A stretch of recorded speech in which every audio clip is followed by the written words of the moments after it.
Hello, ladies and gentlemen. This is Playmore69 here, aka Michael, and this is the All in All Podcast, episode 15. Welcome back to an audio episode of the podcast. I know the last two episodes have been video podcasts, but as I've said before, I want the video podcast to become a standard on the show, obviously, but for now, this one will go back to an audio version for now. But I wanted to also give some good news, and this good news is from the last podcast, really. So if you haven't seen the last podcast, I would say, definitely to watch it. It's, to me, a really good podcast because I took a accurate political compass test, and to me, I think it gave an accurate view of my politics. And in the end of the episode, I put kind of a warning or sort of a problem that I was having with a microphone. So if you don't know, I explained it in that podcast, but I'll explain it in the beginning of this one now because that's kind of where this podcast will be going for at least this topic in this episode. So I invested in a new microphone because basically I was recording the podcast off of like an old $30 microphone I got a couple years ago.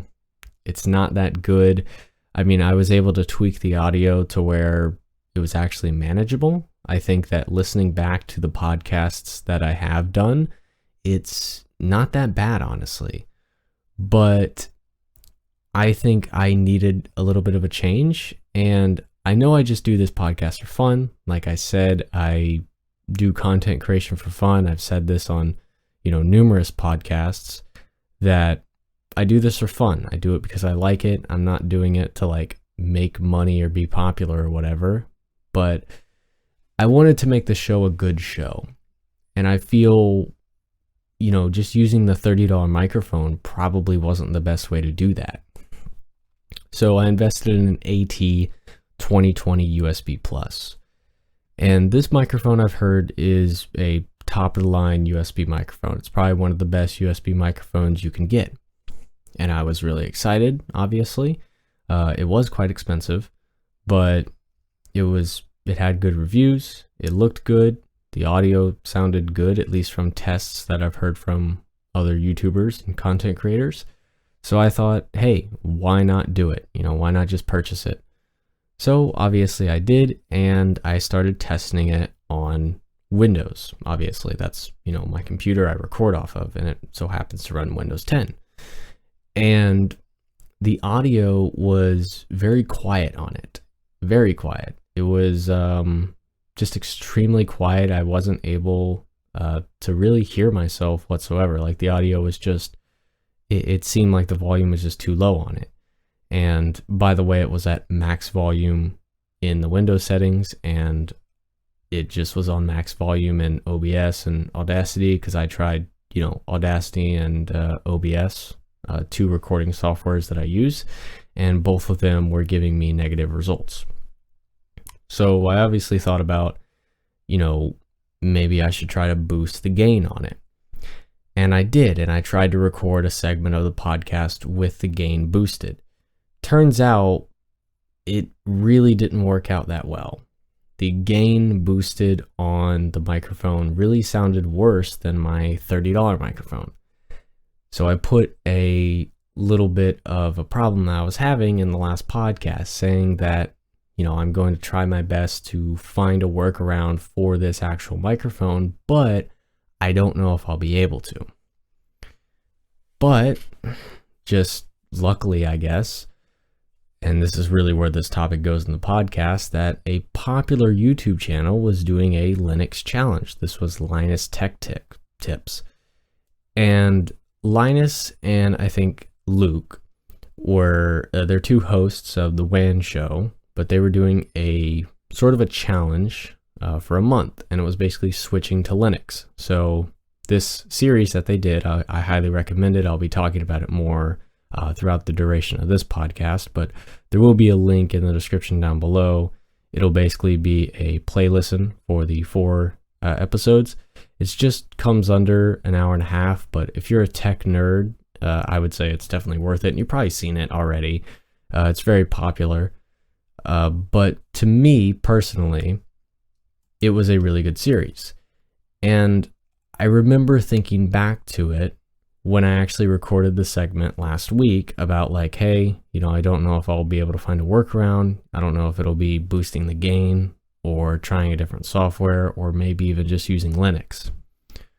So for what I did with that is I tried to use a different software. It was not able to work for me, at least for my recording. The microphone was able to sound a little bit better, and obviously the boosting the gain did not really work with improving the audio of the microphone. So if software wasn't going to work and boosting the gain wasn't going to work, really my only options were actually switching to a different operating system. Windows just was not cutting it for me. And I first thought about, hey, I saw that Linux challenge. Linux has been, definitely on the mind at least the past couple of months, because I've always been a very big fan of Linux. It's really just the compatibility is what's stopping me.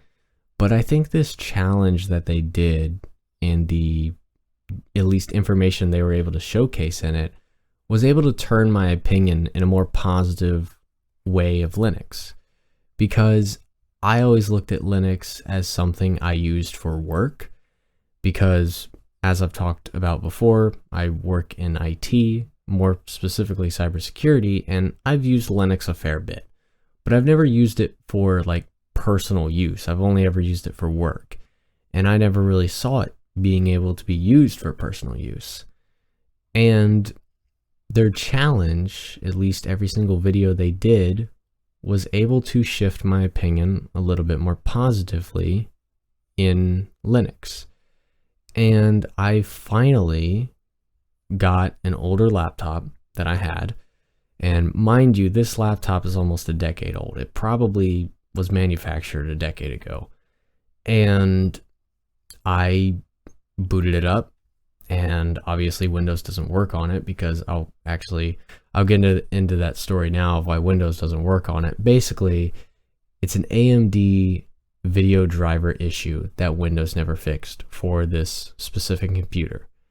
And since they never fixed that, every time you try to update the computer with the latest Windows updates, it'll just crash and it will never boot again, because like the second you restart it, it will never boot again. Now, obviously the data is still fine on it, but the actual operating system won't boot. So you can't get the latest updates for this computer. And to me, that was like, I can't use a computer that doesn't get the latest updates. It's a security risk. Everyone knows that. I'm just not going to do it. So this laptop is basically I think, on a shelf in my closet for about 3 years now. Haven't used it, haven't really touched it, but I decided to pull it out and actually put Linux on it. And I'm really glad I did, because I've kind of daily driven it for the past like week or two, at least doing things that I would do at home, like use Discord, watch YouTube videos, be able to do a little bit of productive work. And I have to say, the experience has been absolutely amazing. I honestly would say that this computer, with it being 3 times older than my current one, is probably even faster and more smoother than my other computer. Basically, I use a Dell G3 as my main computer, my main Windows 10 computer. And it is very fast. It works very well. It's smooth. My only issue with it now is really my fault, is because the battery just degraded so bad because I was always using it. So it always has to be on charge, and sometimes it will just randomly restart. I don't know if that's a Windows issue or just a computer issue, but it seems quite odd.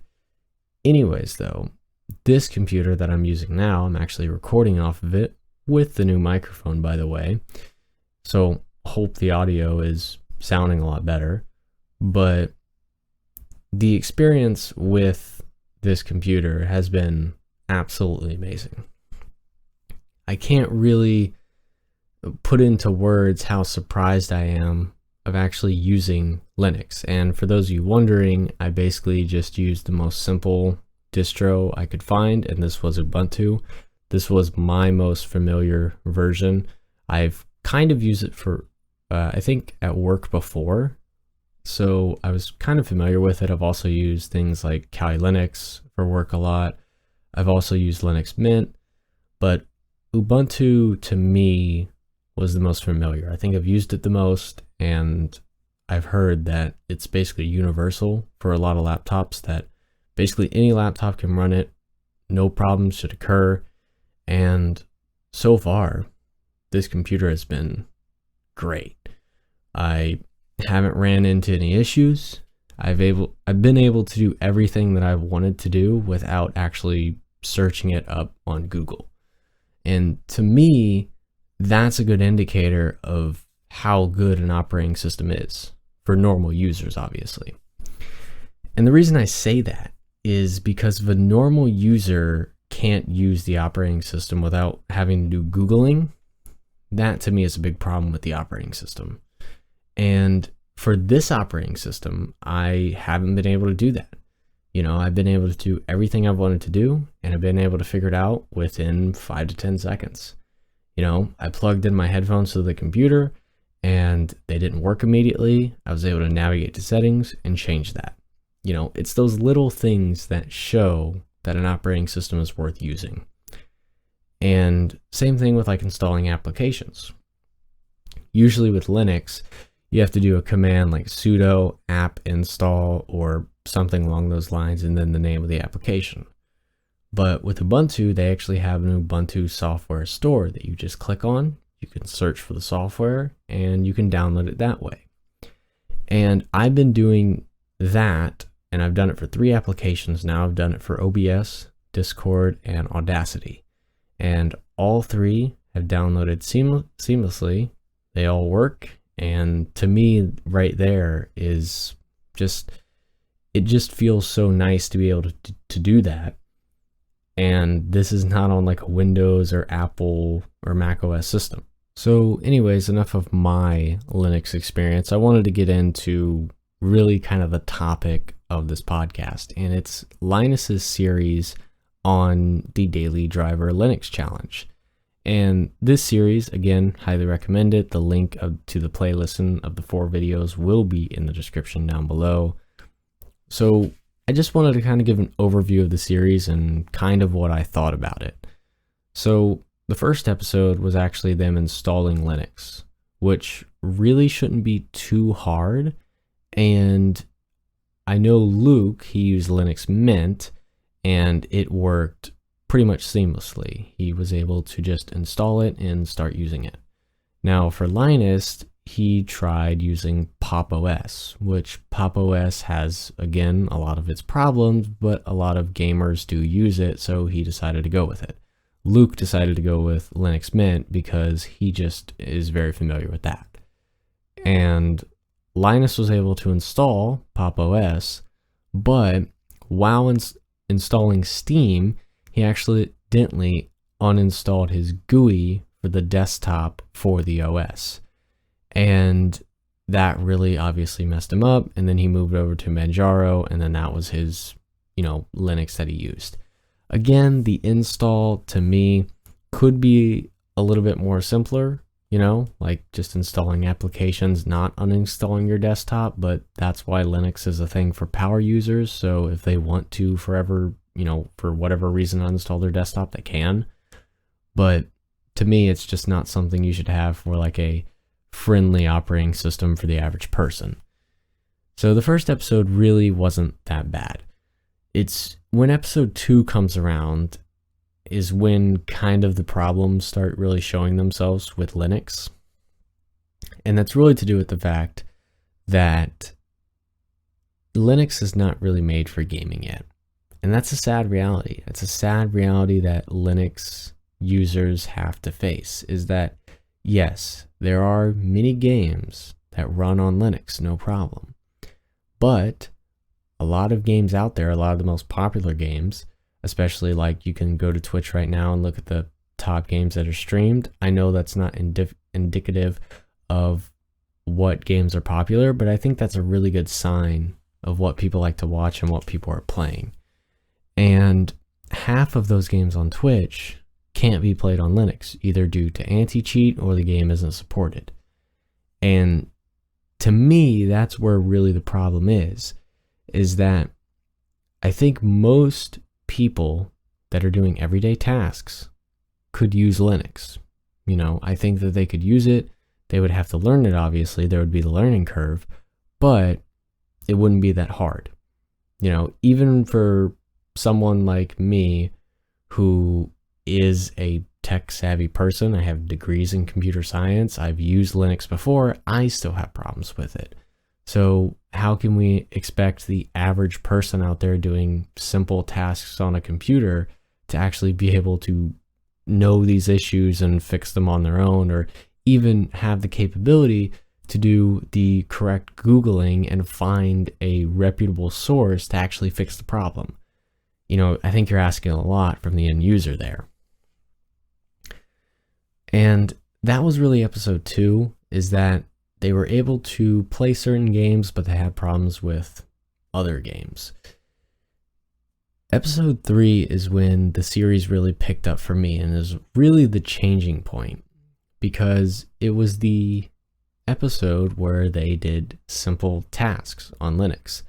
And this, I think, really shows Linux strength, because they were able to do basically all the simple tasks on Linux, and they were able to do them with relatively good speed.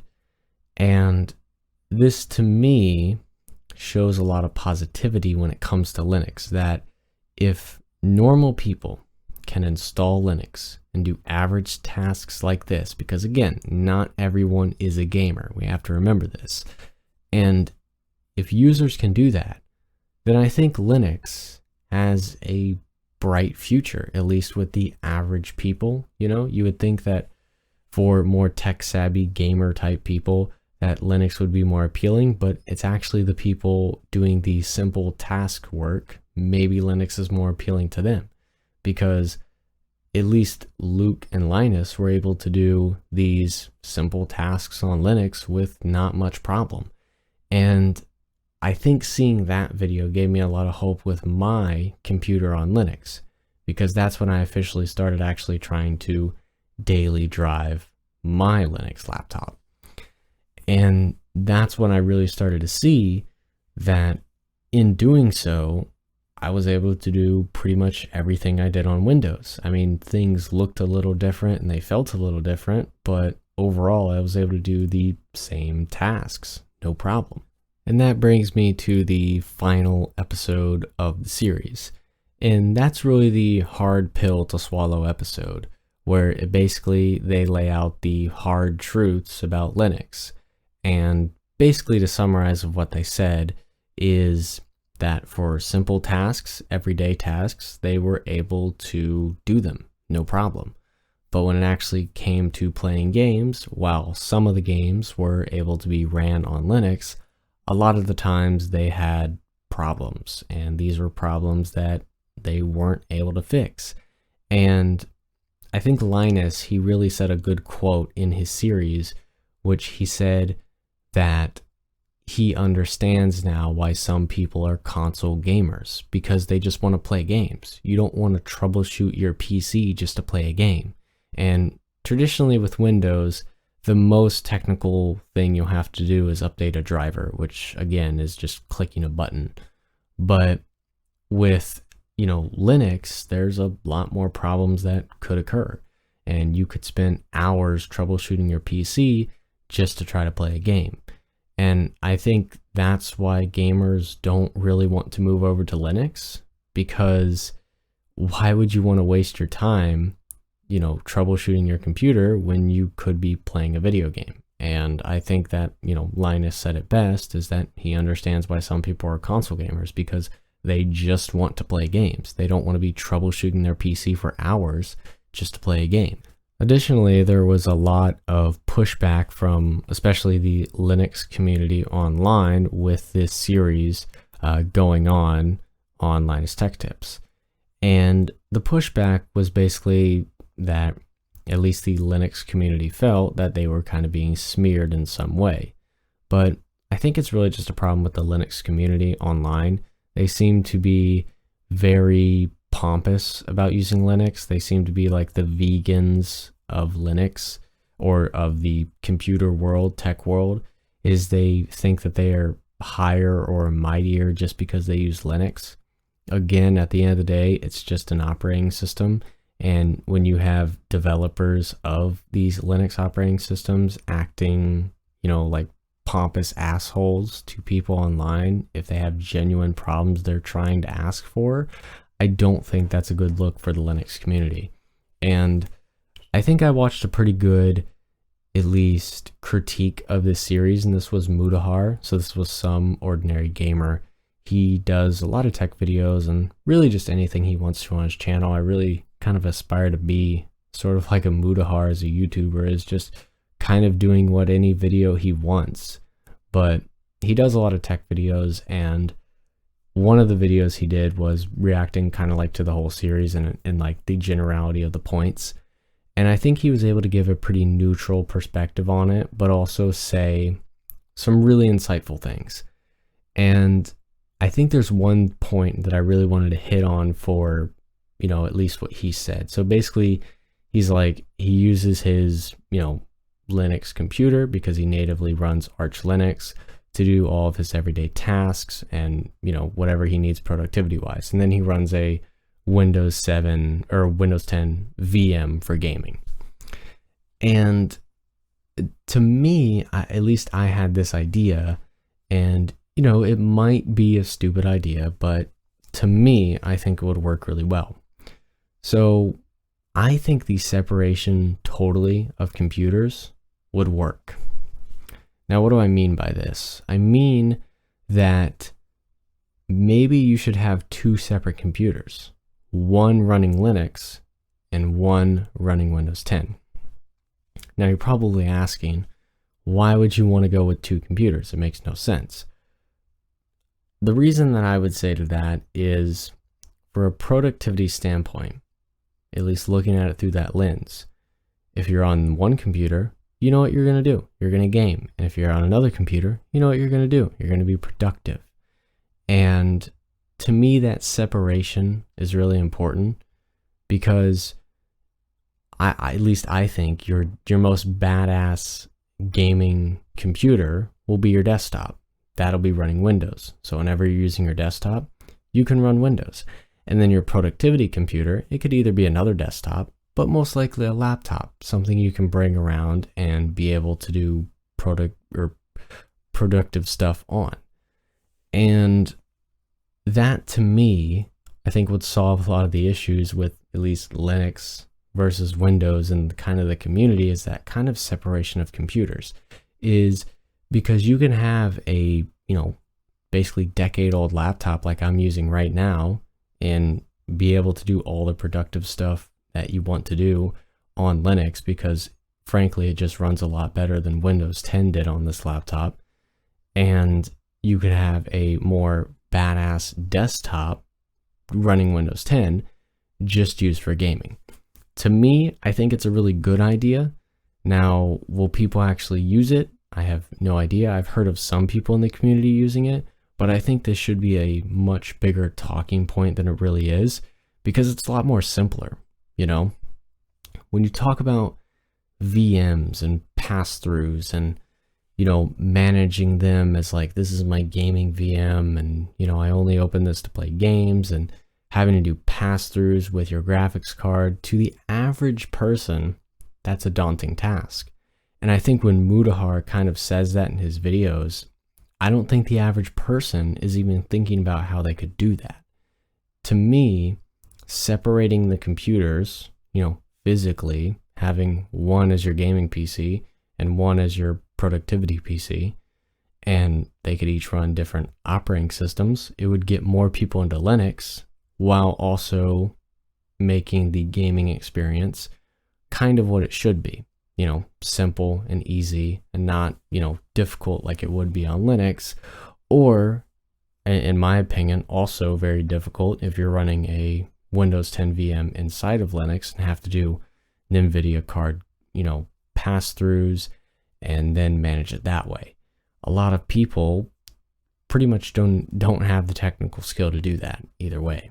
So to try to bring it all the way back to the original topic, I would say I want more people to try Linux, but I would say to try it in the sense of using simple tasks, not doing gaming on it or anything like that, but just doing everyday work, web browsing, document viewing, the normal stuff, maybe even using Discord and some other applications. To me, I think if you can ease people into the Linux environment like that, basically how I was able to ease myself in, because again, I'm not that big of a gamer, so it's not really that big of a deal if I don't play video games for a week. I really don't care.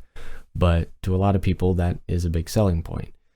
But for me, I was able to ease myself into Ubuntu Linux and basically use it as a daily driver with viewing documents and, doing web browsing, using Discord and stuff like that, and even setting up OBS overlays and also using Audacity like I'm using right now. So easing myself into the Linux environment with those simple tasks and using it in these simple ways, to me, is probably the best way to ease people in. And also, it shows that in the past 2 weeks of daily driving this, I haven't Googled a single thing. I've been able to figure it out on my own, which again, I am a pretty tech savvy person. I've used Linux before, but I think it's a really big step in the positive direction of the fact that I haven't had to Google anything in 2 weeks of using this operating system. That to me shows a very positive outlook on the future of people using Linux and people actually integrating into the Linux environment. So I think that's about it for the main topic of the podcast. I know this podcast will be a little bit short, but to close, I will add in a little bit of my thoughts on, of course, the future of this podcast and, the improvements I've been able to make over the past couple of weeks that I will mention now. So obviously the first one being is the audio. I'm glad that I'm using a much better microphone, and I basically will be recording on Linux pretty much exclusively now because I don't think I'll be able to record on Windows because I won't have any way to actually do that correctly with my microphone. The next improvement, or really a standard change of the podcast I'm trying to implement, is obviously a video podcast, because this is, a YouTube exclusive podcast. So I want it to be, more in line with a YouTube video, something that something that's watchable. As I've said before, is that I don't want to do a podcast that just so happens to be a video on YouTube. I want to do a podcast that is a video on YouTube. And for the past 2 of my videos, they have both been video podcast. I know this one will be an audio one, but there really wasn't much to show in this one, so I really didn't have really much to record. But the video part is probably going to become a standard. Every now and then I might have an audio podcast, for instance, if I have a guest on, or if I'm just talking about something that doesn't really need to be recorded on a screen, then it will just be an audio podcast. But I will try to make more topics that can be videos, because I think that would make the podcast experience just a little bit better. And really the last thing to talk about is the actual future episodes of the podcast. So I have a couple of episode ideas that I would at least like to mention now. So basically I have 2 more political compass tests that I know of, or actually not political compass tests, just political tests in general. And this is the 8 values and 9 axis quiz. I've heard that both of these are really good quizzes to actually take. Now, I think upcoming I will be doing the 8 values quiz. I think it's the 8 values.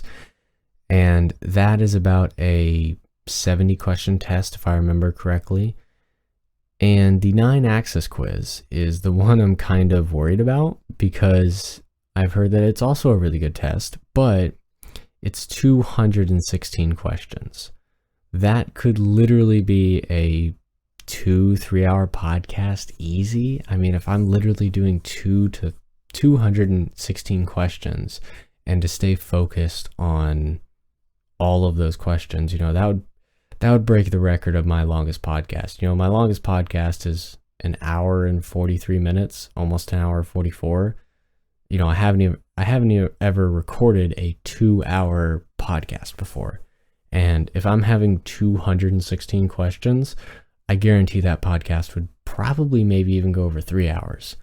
So I don't know if I would take that quiz. But I'm thinking about it, at least for the 9 or the 8 values quiz, the one that's only 70 questions. I will probably be taking that in the future, probably very soon.